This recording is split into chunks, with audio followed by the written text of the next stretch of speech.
Hey, residents of Meepletown, today we are flying back over to Korea. Woohoo! And we're going to be checking out 4 gardens. In this game, we are building pagodas to, that's in my face. We're building pagodas to the gods.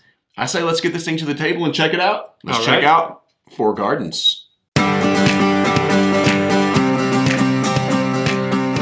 All right, Meepletown, so we have 4 gardens set up. We are ready to play this game. Now, this is pretty much a game where we're going to be collecting resources and building panoramas. And it's a pretty tight game. So, whoever does it the most efficiently is going to win this game. On your turn, you're going to have 3 moves. Dean, you said you wanted to go first, right? Yeah, I do. Oh, I haven't looked at this, though, to see what's going on here. As he's looking at the pagoda, we have multi-purpose cards. You always have to play a card, and then you'll draw back up to 5 cards in your hand at the end of your turn. So, and as we play, you'll see what the different things you can do with your cards are. All right, so I think what I'll do is I'm going to get some cards ready to be able to build. So I'm just going to place them out there in preparation for what's about to happen. And did you apply some of that today? And then I will place another card. All right, ready for that? Wow. And then I think what I'm going to do is I will... Ooh, I did not plan this out so well, though.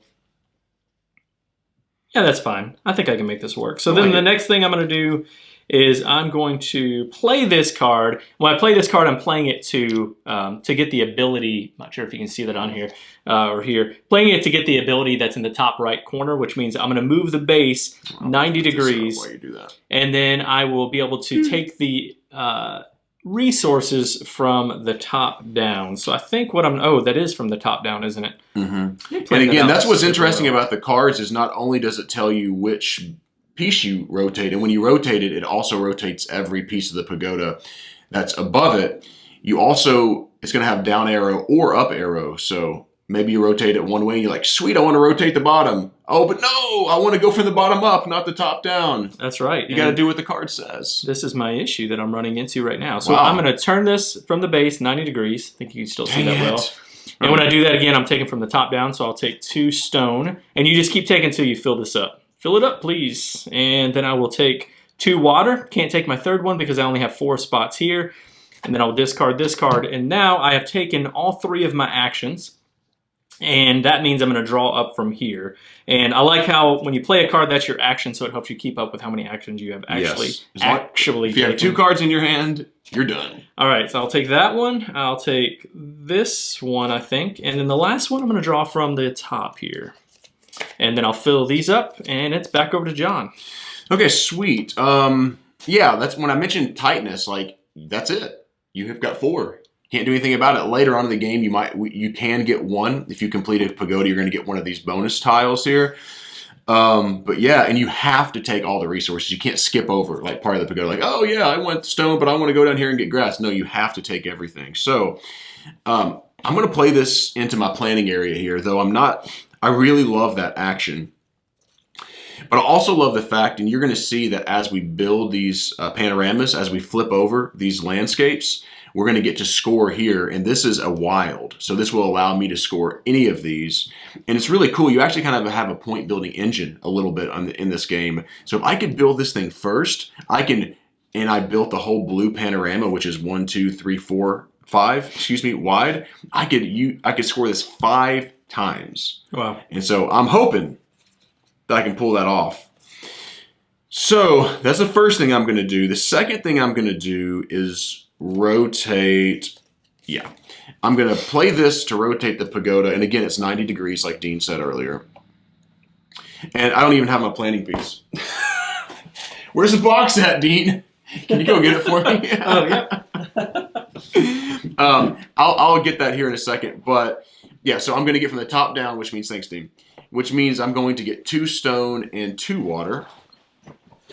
Which I would have preferred to have 3 stone, but hey, it is what it is. I couldn't have done that. So let's just discard that. And then I still have one more move. Now, I could use my cart action, which means I'll take all the resources from my planning area to the carts, or I can actually shift them around from card to card that if they're unfinished, or I could even remove them from the planning area back to the supply, which, you know, that's super inefficient, but you sometimes have to do it because you've only got 4 slots. The thing is what I want to do is I want to be able to actually place the water onto one of the cards. So I'm going to, for my third action, go ahead and set this in my planning area right here so that I can do that next turn. There we go. How about that? All right. And then it's back over to me. You're drawing. While John's drawing up, I'm going to go ahead. Yeah, exactly. I can take my turn. All right. I've got this plan started right here, and this one only takes 2, and I've got the other one that I can do. So I'm just going to go ahead and put that one into place. And John talked about this game being a lot about efficiency. Look, we got the same resources. I would like to dump these out onto a beautiful thing. Onto the plans. However, I don't have anything that takes water, and so I really need to put something out there that does. So I'm going to. And you can't because you have a max of 3. Oh, that's right. I do, don't I? I totally forgot about that. Let me redo this. Boop, boop, boop, which boop. makes the game even tighter. That's right. Which I love that, actually, that you can only have 3 going at one time. So you can't just decide to take the first half of the game to put a million of these out and the second half to fill them with resources. All right. That would not be fun. Second action, I'm going to play this card to dump these resources out here. And it doesn't affect me too bad that I had to do that, but it did hurt me a little bit because I would have loved to have taken that stone and put it out right here on this plan. To get that one done. That's right. So that is my 3 actions. Bam, bam, bam. John, let's see, we refill this first. I'm looking at, I need blue cards to be able to complete that. However, the ones that I need are not out there, but I'm going to take them anyway, and maybe they'll be able to help me out. So I'm going to take this one. I'm going to take this one. And then for my final action, I will take, let's see, I'll just take this one, I believe. Okay.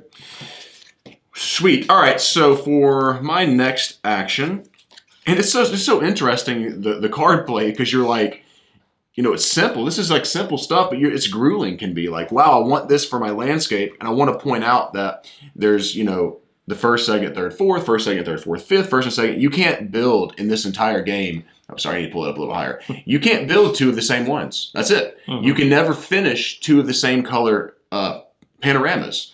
So, like, I can't build another blue panorama. So this 4 green, that's it. So if I get, you know, so that's, you see the 3 green here, you're like, oh man, I want to put it down here, but shoot, I really like that, you know, action. So that's the constant thing that you're doing in this game. And I will mention too that what this means, and you'll see this on some of the cards, this is like you're going to actually take 1 resource from the supply and immediately put it onto your card, which I don't feel like that's the most efficient use. Sometimes you have to do it. Yeah. And it can be situationally good, but overall, I would rather get more. I'd rather get 4 resources than move 4 over here. That's right. And 2 cards than just get 1 for every for 1. Okay, so I would like to finish this up as fast as possible to go ahead and score this. So which card do I not want? Let's see. All right, so this one is the one I want the absolute least because I don't care about that action I just mentioned earlier. It's the first one in the blue, which is, I already got that, so I can't do anything about it. So I will use it for the cart action, and I will do what Dean just did. I'm going to cart over these resources. Okay. Hey, somehow I just did the exact same thing of placing this card out there. No, you... Oh, put 4 out there after I just said that I wasn't going to do that. All right, so I need to... You screwed it up. Oh, my gosh. I don't know why I didn't even catch that. I need to have gotten rid of another card to just gain a resource. I guess I'll do that if you're okay with that. Sorry I messed that up. So let's just say I would have gained a resource, but this card is still in my hand, and I'll just take the wood. That's right there. Okay. Sorry about that. Now I'm going to have to go back and edit. That'll be my penalty. Dean screwed it up. Okay. Now you're throwing me off. All right, so the first thing I did was that because I'm down to 4 cards instead of 2. Okay, the second thing I'm going to do is I wouldn't mind getting some more water and stone. And can I do that with the cards that I have here? Bottom up is not good. Top down is good. So I still have this card that can go top down. Though again, negatively, like this is a card I could really use to go over here. The rest of mine go from the bottom up. And it would be sweet if I could go from the bottom up right now, but I have to... Oh, no, wait, no, that'll work maybe. 1, 2, 3. Not okay. Yeah. Let's do that. Yeah. Okay. So let's go turn the pagoda from the bottom up. So I'm just going to do that right there. Actually, does it matter?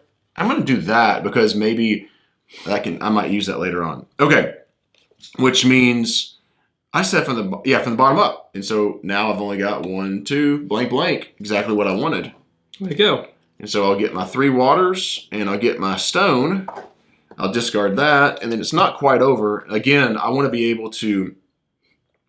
The reason I didn't want to play this because now I can play this into my planning area. And so when I move these over, I've got places for 3 waters and 1 of my stone. I can finish a card. All right, go ahead. And only 3 plans, not 4. Like you. I keep doing. I don't know. All right.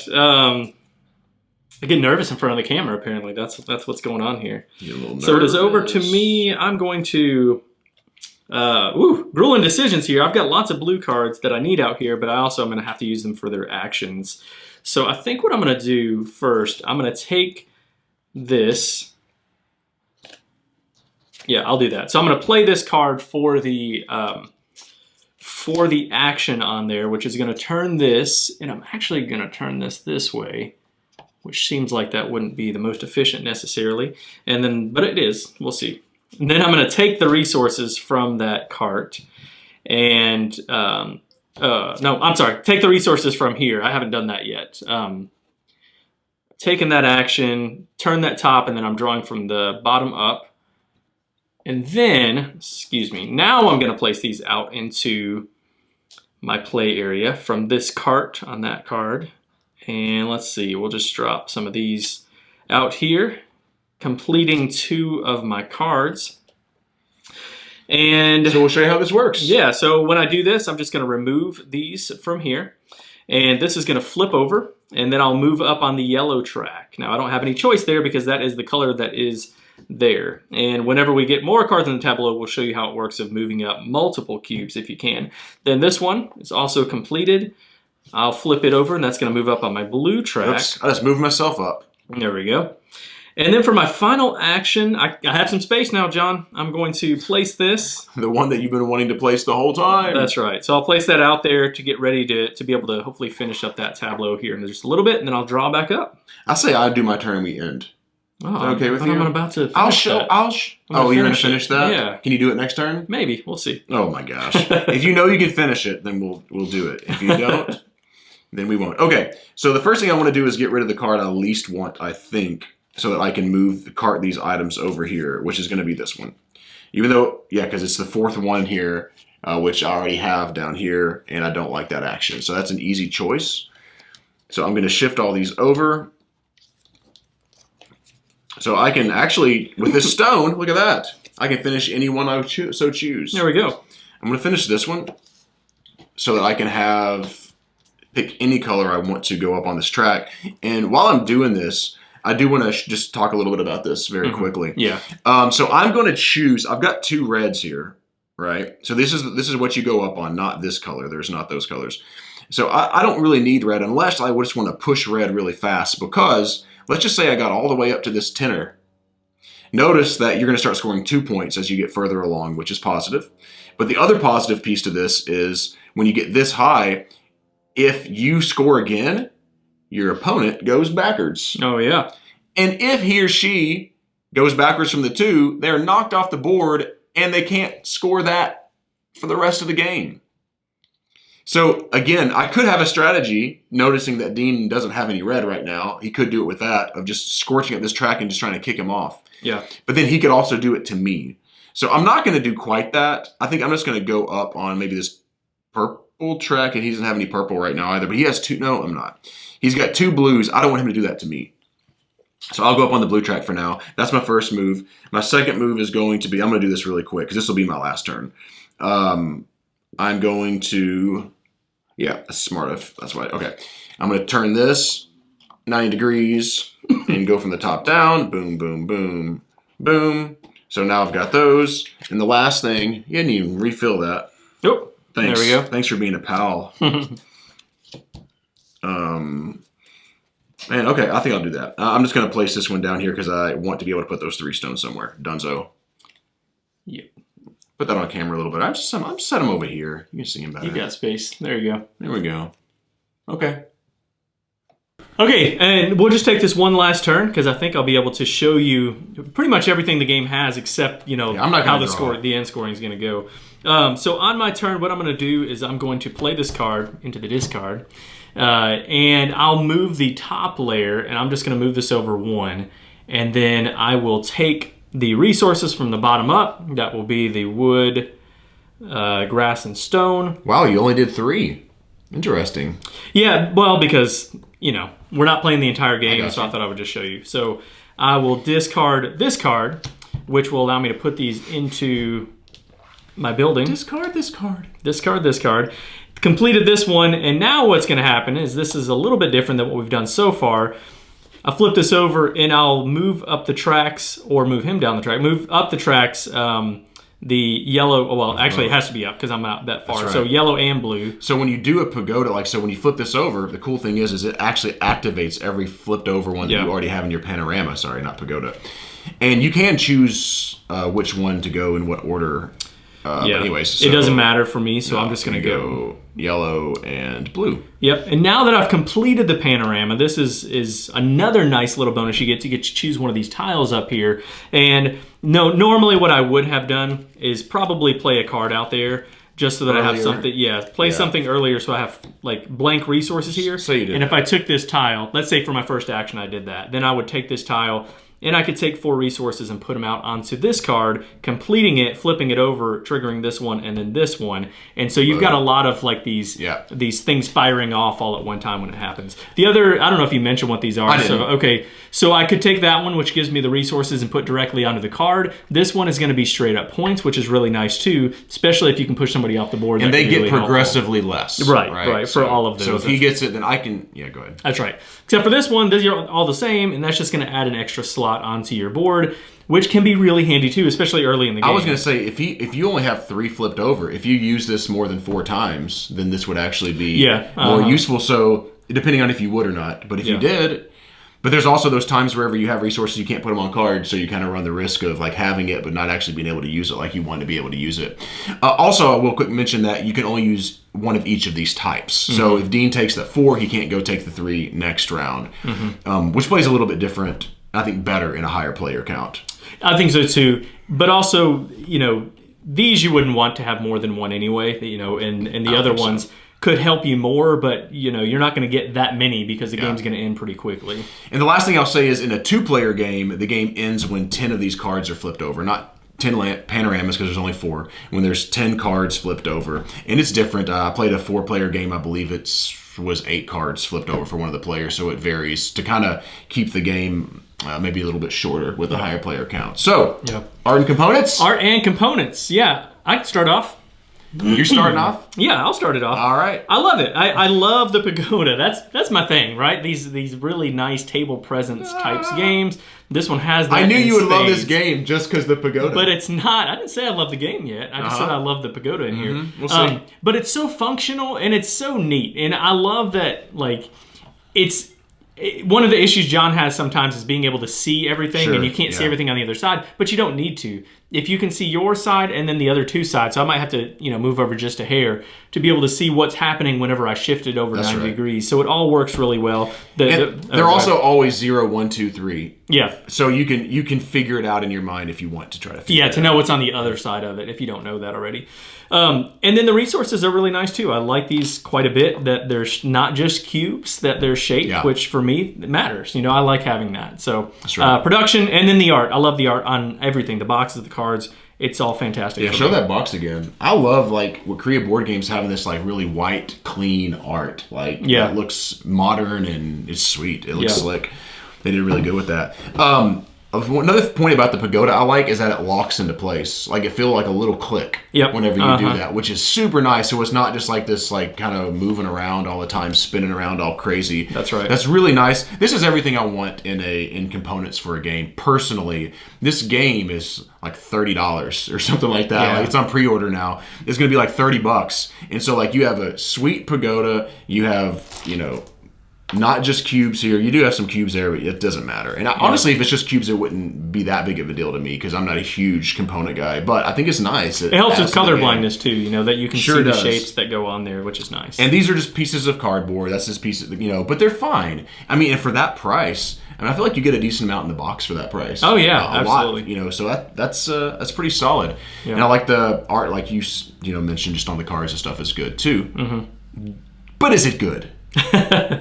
I mentioned, you mentioned the art of the cards. Sorry, I'm going to step back there for a second. Like Tokaido, those panorama cards, that's what this reminds me Absolutely. of. The art style is a little bit different. This is really beautiful. It's just the panoramas end up being really nice whenever they're completed. Yeah. Okay, now on to the gameplay. Is the gameplay fun? Yes. Yes, the gameplay is fun. The gameplay for me is a lot of fun. I really like multi-use cards, which this game has. Me too. And you can take these to put them out here, to take the action of the pagoda, or taking the resources, putting them out here. That's or moving them around. That's a challenge. Yeah. The decisions in this game become very challenging because you can only have 4 resources here. You can only have 3 cards out here, or if you're me, you can put 4 cards out. Yeah. As long as you're not caught, right? And that becomes a really tight game. It becomes so tight of getting all the resources out here that you can, but also being able to put all of these resources out onto the cards. You have to be really efficient in this game, and I really like that. Like everything is about being efficient and tight in this game. And what's cool about it is this pagoda is different setup every time. So this is why the reason that it's so interesting is, let's just say, for example, this card in the game with grass and stone becomes a whole lot harder in a game where there's blanks in between. Or if there was stone, like this is even harder, which stinks to that. But it could be even more difficult depending on how it works because there's 3 wood and there's 1 stone. Mm-hmm. Here's the thing though, like strategically, if I'm being smart, hopefully I'm gonna, if I had choices, I would want to put the stone here as soon as I probably could, knowing it's probably going to be harder to get later, depending, you know what I mean? Yeah. So like it really, when I first played this game, I felt like, okay, I'm just gathering resources, put them on the card, gathering resources. But I've played this game a lot now, and the more I play it, the more I realize that there's actually a decent amount of strategy in this game. Sure, yeah. Like there's the way, like you're saying, there's a lot of push your luck in this game as well. Like whenever you have the card, like, what if I get rid of this last piece and it never comes back up? Mm-hmm. Now, the cool thing is there's plenty of them, like in general. Like, so if you get rid of it, there's a really good chance you're going to get it. You're going to get it again. This is a pretty thick stack of cards, and there's, again, only 4 panoramas, whatever. So they show up often, but I have had times where it didn't show back up for me, and I didn't get a chance to get it.